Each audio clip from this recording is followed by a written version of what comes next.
O svatý, haleluja. O haleluja. Toto je nový den jeho milosti. Bible říká, že je každý ten nový den. V jeho slávě, v jeho světle vidíš to bohatství, které je v něm, kterým je on pro tebe. To přítomnost Boží nejenom přináší uzdravení, osvobození, ale taky přináší zjevení Boha Otce.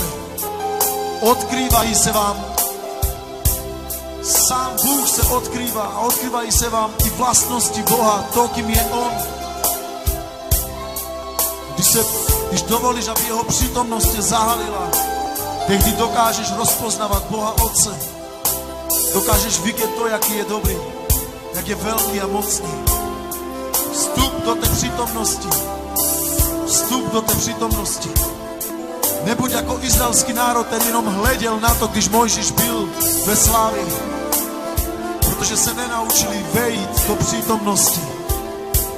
Ale ty jsi nový dům, ve kterém spočívá neustále sláva Boží. Proto poznáš Boha. To je to největší bohatství, znát ho. Mít Boha, kterého znáš.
Shine.